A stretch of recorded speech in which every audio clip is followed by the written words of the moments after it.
तो नेक्स्ट इसमें हम निकालेंगे अब मैक्सिमम हाइट ऑफ प्रोजेक्टाइल। तो जैसे यहाँ पे आपको एक प्रोजेक्टाइल दिया हुआ है, ठीक है, तो यहाँ पे ये जो प्रोजेक्टाइल दिया हुआ है इसमें इस तरीके का ये मोशन कर रहा है।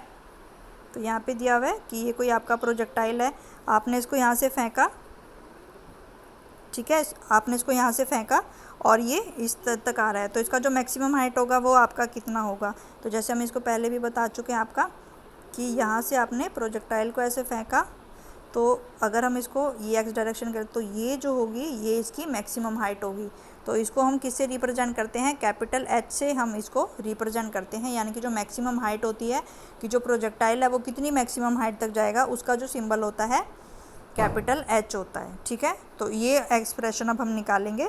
तो मैक्सिमम हाइट ऑफ प्रोजेक्टाइल में यहाँ पे दिया हुआ है, तो अब इसमें हम थर्ड इक्वेशन ऑफ मोशन का जो है यूज़ करेंगे। तो थर्ड इक्वेशन ऑफ मोशन में हम यूज़ करेंगे v y square is equal, कौन सा होता है आपका v square is equal to u square plus 2ax, ठीक है। तो वी स्क्वायर की जगह हम यूज़ करेंगे वी वाई स्क्वायर और यू स्क्वायर की जगह हम यूज़ करेंगे you Y square plus 2ax की जगह हम यूज़ करेंगे 2ay एंड xy, क्योंकि ये वाई डायरेक्शन के अलोंग है तो यहाँ पे सारे कंपोनेंट जो हैं वो हमें वाई डायरेक्शन के अलोंग लिखने पड़ेंगे, ठीक है। तो वी वाई जो है मैक्सिमम हाइट पे, हमें पता है कि मैक्सिमम हाइट पे जैसे आपकी वो पीक पे पहुंचता है आपका प्रोजेक्टाइल, उसकी वेलोसिटी आपकी ज़ीरो हो जाती है मैक्सिमम हाइट पे, तो इसकी वेलोसिटी जो आएगी यहाँ पे ज़ीरो आ जाएगी। और यू वाई यानी कि वर्टिकल कंपोनेंट ऑफ वेलोसिटी, यानी कि ये जो वर्टिकल कंपोनेंट ऑफ वेलोसिटी है इसकी वैल्यू कितनी है आपकी वी नॉट साइन थीटा, और माइनस ए वाई की वैल्यू कितनी है यहाँ पे माइनस जी, और एक्स की वैल्यू कितनी है आपकी एच, ठीक है। तो यहाँ पे हमने थर्ड इक्वेशन ऑफ मोशन लगाई है v square is equal to u square plus 2ax। तो यहाँ पे वी वाई की वैल्यू आपकी ज़ीरो हो गई, ठीक है। तो यहाँ पे जो है आपकी वी वाई की वैल्यू आपकी ज़ीरो हो गई, क्योंकि पीक पे यानी कि इस पॉइंट पे जो आपकी वेलोसिटी की वैल्यू होती है वो कितनी होती है आपकी ज़ीरो होती है। यू वाई की वैल्यू जो है यानी कि वर्टिकल कंपोनेंट ऑफ वेलोसिटी, ये आपका कितना हो गया, दिस इज़, यानी कि ये आपका वर्टिकल कंपोनेंट ऑफ वेलोसिटी है, ये कितना हो गया आपका वी नॉट साइन थीटा, तो इसका स्क्वायर हो गया प्लस 2ay की वैल्यू कितनी हो जाएगी, एक्सेलेरेशन जो है इस डायरेक्शन में आपका कितना है माइनस जी, तो इसकी वैल्यू हम माइनस जी रखेंगे। और एक्स वाई यानी कि इस डायरेक्शन में जो डिस्प्लेसमेंट है वो हमने कितना लेना है, हाइट के बराबर लेना है। तो यहाँ पे ये पैरामीटर जो है हमने यहाँ पे पुट कर लिए, तो ये इक्वेशन आपको समझ में आ गई होगी। इसके बाद फिर हम देखें, इसके बाद तो ये आपका क्या आ जाएगा यहाँ पे, this will be equal to h is equal to, यहाँ से आपकी जो हॉरिजॉन्टल रेंज है, यहाँ से जो आपकी मैक्सिमम हाइट है, तो ये मैक्सिमम हाइट का आपका फॉर्मूला निकल गया है h is equal to v nought square sine square theta upon 2g। तो ये आपका मैक्सिमम हाइट का फॉर्मूला यहाँ पे निकल गया है। तो this is the very important, ठीक है। तो अभी हमने टाइम ऑफ फ्लाइट के लिए निकाला था, टाइम ऑफ फ्लाइट के लिए ये हमने टाइम ऑफ फ्लाइट के लिए जो है आपका फॉर्मूला निकाला है 2v naught sine theta upon g, यानी कि प्रोजेक्टाइल को पूरा मोशन कंप्लीट करने में कितना टाइम लगेगा। और दूसरा हमने निकाला है मैक्सिमम हाइट जो होगी वो उसकी कितनी होगी, h is equal to v nought square sine square theta upon 2g। अब नेक्स्ट हम निकालेंगे हॉरिजॉन्टल रेंज, ठीक है। तो अब हम देखते हैं कि जो आपकी हॉरिजॉन्टल रेंज होती है वो आपकी क्या होती है। तो next is the horizontal range of projectile. इसको जो है हम कैपिटल आर से रिप्रेजेंट करते हैं, इसको जो है हम कैपिटल आर से रिप्रेजेंट करते हैं। तो horizontal distance travelled by a projectile from its initial position x is equal to y is equal to 0 to the position where it passes y is equal to 0 during its fall, it is the distance travelled during the time of flight. तो यहाँ पे जो होता है आपका ये जो कोई भी जो आपने प्रोजेक्टाइल अगर ये आपने फेंका है, ठीक है, तो x डायरेक्शन में ये कितना डिस्टेंस करती है, तो x डायरेक्शन में ये कितना डिस्टेंस ट्रैवल करती है, इसी को ही हम क्या कहते हैं, कैपिटल R कहते हैं, इसी को ही हम क्या कहते हैं, रेंज कहते हैं। तो हॉरिजॉन्टल रेंज ऑफ प्रोजेक्टाइल क्या होता है, it is the horizontal distance travelled by the projectile. Horizontal distance यानी कि अगर आपने फुटबॉल को फेंका यहाँ से लेके यहाँ तक, तो x डायरेक्शन में वो कितना डिस्टेंस ट्रैवल करती है, उसी को ही हम उसकी हॉरिजॉन्टल रेंज कहते हैं। तो यानी कि यहाँ पे क्या हुआ है कि वो x is equal to y, यानी कि origin x is equal to y is equal to 0 का मतलब कि वो यहाँ से चली है और दोबारा वो कहाँ पे आए, जब उसकी y की वैल्यू कितनी हो जाए, 0 हो जाए, यानी कि इस पॉइंट से लेके इस पॉइंट तक के बीच का जो हॉरिजॉन्टल डिस्टेंस होगा, इसी को ही हम क्या कहते हैं, उसकी रेंज कहते हैं। ठीक है। और it is the distance travel during time of flight.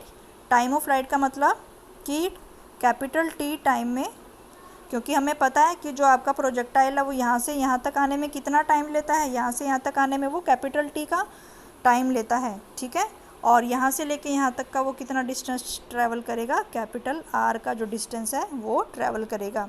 तो कैपिटल टी जो है वो आपकी टाइम ऑफ फ्लाइट है, और कैपिटल आर जो होती है वो आपकी हॉरिजॉन्टल रेंज होती है। तो यहाँ पे हम निकालेंगे तो डिस्टेंस किसके बराबर होगा, क्योंकि इस डायरेक्शन में एक्सेलरेशन की वैल्यू तो क्या है आपकी, एक्सेलरेशन क्या है आपका, 0 है। ठीक है। तो यहाँ पे हम सिंपल वही वाला फॉर्मूला लगाएंगे, distance is equal to velocity into time. तो यहाँ पे ये वाला फॉर्मूला हम लगाएंगे, distance is equal to velocity into time. तो डिस्टेंस कौन सा है, एक्स डायरेक्शन का डिस्टेंस, तो एक्स डायरेक्शन का डिस्टेंस हो गया ये वाला, ये एक्स डायरेक्शन का डिस्टेंस हो गया। तो इसको हमने क्या लिखा है, कैपिटल आर से। और फिर हमें देखना है distance is equal to velocity into time. Velocity कौन सी है यहाँ पे, एक्स डायरेक्शन की वेलोसिटी, और हमें पता है एक्स डायरेक्शन की वेलोसिटी आपकी कौन सी होती है, v नॉट कॉस थीटा, जो हमेशा आपकी कांस्टेंट रहती है। तो जो एक्स डायरेक्शन की वेलोसिटी आएगी वो क्या आएगी आपकी, v नॉट कॉस थीटा। और टाइम कितना आएगा, प्रोजेक्टाइल को यहाँ से यहाँ तक आने में कितना टाइम लगा है, कैपिटल टी का टाइम लगा है, तो जो टाइम आएगा वो आपका कैपिटल टी आएगा। तो distance will be equal to capital R, वो जो है आपका हॉरिजॉन्टल रेंज का डिस्टेंस आएगा, और यहाँ पे जो होगा आपका v not cos theta into T.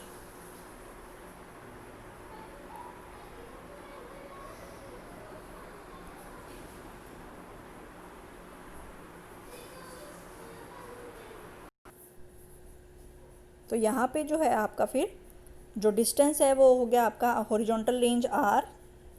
ठीक है। और जो आपका वी नोट कॉस थीटा आपका वेलोसिटी हो गई, जो कि एक्स डायरेक्शन के अलॉन्ग है, और जो टाइम हो गया वो हो गया आपका कैपिटल टी। तो capital T is the time of, तो यहाँ पे आ गया हमारे पास, ठीक है, कि जो हमारी जो डिस्टेंस होगा वो हमारा कैपिटल आर होगा, और एक्स डायरेक्शन के लॉन्ग जो वेलोसिटी होगी वो हमारी वी नॉट कॉस थीटा होगी, और कैपिटल टी जो होगा वो हमारा टाइम ऑफ फ्लाइट होगा। तो R will be equal to v naught cos theta, और कैपिटल टी की वैल्यू हमें पता है वो किसके बराबर होती है, 2v naught sine theta upon g. तो इनको हम मल्टीप्लाई कर देंगे, तो वी नॉट और वी नॉट को मल्टीप्लाई किया, वो हो गया आपके पास वी नॉट स्क्वेयर। ठीक है। तो ये हो गया आपके पास वी नॉट स्क्वेयर और 2v naught sine theta cos theta upon g. ठीक है। तो वी नॉट को हमने इस वी नॉट के साथ मल्टीप्लाई किया, तो ये हो गया आपके पास वी नॉट स्क्वेयर, और यहाँ पे बचा आपके पास 2 sine theta cos theta upon g. तो यहाँ से जो हॉरिजॉन्टल रेंज का जो आपका फॉर्मूला निकला है वो आपका क्या हो गया, R is equal to v naught square sine 2 theta upon g. तो ये आपके तीन फॉर्मूले जो हैं वो यहाँ पे निकल गए हैं। तो आर इज इक्वल टू जो आर होगा वो आपका हॉरिजॉन्टल रेंज का जो फॉर्मूला होगा। तो हॉरिजॉन्टल रेंज मैक्सिमम कब होगी, जब साइन 2 थीटा की वैल्यू जो है वो आपकी मैक्सिमम होगी। तो horizontal range will be maximum when sine 2 theta की वैल्यू जो है वो मैक्सिमम होगी, और साइन की जो मैक्सिमम वैल्यू होती है वो हमें पता है वो 1 के बराबर होती है। ठीक है। और वो साइन 90 जो है वो आपका 1 के बराबर होता है। तो इसका मतलब 2 थीटा जो है वो किसके बराबर आएगा, 90 के बराबर, और थीटा की वैल्यू मैक्सिमम जो आएगी, हॉरिजॉन्टल रेंज जो आपकी मैक्सिमम होगी वो theta is equal to 45 degree के लिए एंगल होगी।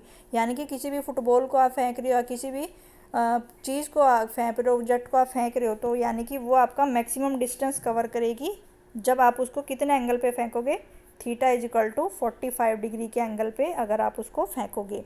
तो जब थीटा एंगल आप उसको 45 डिग्री के एंगल पे फेंकोगे तो तब वो जो चीज़ है वो आपकी ज़्यादा दूर तक जाएगी। तो आर मैक्सिमम की जो वैल्यू आएगी, तो अगर हम इस फॉर्मूले में साइन थीटा की वैल्यू को 45 डिग्री पुट करें तो ये मैक्सिमम रेंज की जो वैल्यू आएगी वो किसके बराबर होती है, we nought square upon 2g।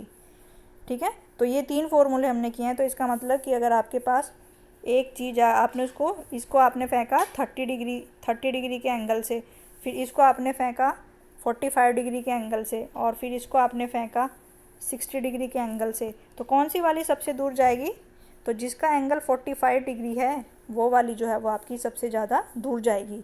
तो हॉरिजॉन्टल रेंज का मतलब है कि एक्स डायरेक्शन में वो कितना डिस्टेंस जो है वो आपका ट्रैवल करती है, कितना डिस्टेंस वो आपका ट्रैवल करती है। तो ये था हमारा सभी उसके लिए हॉरिजॉन्टल प्रोजेक्टाइल मोशन। तो प्रोजेक्टाइल मोशन में हमने देखा प्रोजेक्टाइल मोशन जो होता है उसमें दो कंपोनेंट्स होते हैं आपके। एक कंपोनेंट जो होता है वो हॉरिजॉन्टल डायरेक्शन के अलोंग होता है विदाउट एनी एक्सेलरेशन, और दूसरा कंपोनेंट जो होता है वो आपका वाई डायरेक्शन के अलोंग होता है, और उसके अलोंग जो आपके एक्सेलरेशन की वैल्यू होती है वो आपकी -g के बराबर होती है। फिर हमने देखा एक्स डायरेक्शन के अलोंग एक्सेलरेशन आपका 0 होगा, वाई डायरेक्शन के अलोंग एक्सेलरेशन की वैल्यू -g होगी। ठीक है, फिर हमने एक्स डायरेक्शन की वेलोसिटी निकाली कि जो एक्स डायरेक्शन की वेलोसिटी होती है वो टाइम पे डिपेंड नहीं करती है, क्योंकि उस डायरेक्शन के एक्सेलरेशन की वैल्यू आपकी 0 होती है। फिर ऐसे ही हमने वर्टिकल कंपोनेंट ऑफ वेलोसिटी निकाला कि जो वर्टिकल कंपोनेंट है वेलोसिटी का, यानी कि वाई डायरेक्शन के अलोंग की जो वेलोसिटी होती है वो आपकी टाइम पे डिपेंड करती है, क्योंकि उस डायरेक्शन के अलोंग जो आपका एक्सेलरेशन होता है वो -g के बराबर होता है। इसके बाद फिर हमने देखा कि जो पाथ ऑफ प्रोजेक्टाइल है, यानी कि किसी भी प्रोजेक्टाइल को अगर आप फेंकते हो तो उसकी इक्वेशन कैसी आएगी, वो आएगी आपकी पैराबोला की इक्वेशन आएगी। ठीक है, तो ये इक्वेशन जो है हमने यहाँ पे निकाली कि ये जो इक्वेशन आएगी आपकी एक पैराबोला की इक्वेशन आएगी। इसके बाद फिर हमने देखा यहाँ पे हमने निकाला टाइम ऑफ मैक्सिमम फ्लाइट, यानी कि 0 से मैक्सिमम पॉइंट तक पहुँचने में उसको जो टाइम लगता है उसको हम टाइम ऑफ मैक्सिमम फ्लाइट कहते हैं। और टोटल टाइम ऑफ फ्लाइट जो होता है कि पूरी प्रोजेक्टाइल को पूरा मोशन कंप्लीट करने के लिए जितना टाइम चाहिए होता है उसी को ही हम टाइम ऑफ मैक्सिमम फ्लाइट कहते हैं। और ये फॉर्मूला हमने निकाला T=2v0 sin θ/g। दूसरा फॉर्मूला हमने निकाला मैक्सिमम हाइट के लिए, तो मैक्सिमम हाइट होती है ये आपकी, और मैक्सिमम हाइट के लिए जो हमने फॉर्मूला निकाला H=v0² sin² θ/2g। और फिर नेक्स्ट हमने निकाला हॉरिजॉन्टल रेंज क्या होती है कि अगर किसी भी प्रोजेक्टाइल को हम फेंकते हैं एक्स डायरेक्शन के अलोंग का जो उसका डिस्प्लेसमेंट होता है उसी को ही हम हॉरिजॉन्टल रेंज कहते हैं। और फिर हमने देखा कि जो हॉरिजॉन्टल रेंज का फॉर्मूला जो है वो आपका क्या आया, R=v0² sin 2θ/g, और θ=45 डिग्री के एंगल पे जो हॉरिजॉन्टल रेंज होती है वो मैक्सिमम होती है, यानी कि अगर किसी ऑब्जेक्ट को हम 45 डिग्री के एंगल पे फेंकते हैं तो वो ज़्यादा से ज़्यादा डिस्टेंस जो है कवर करती है, वो ज़्यादा दूर तक आपकी जाती है। Thank you very much.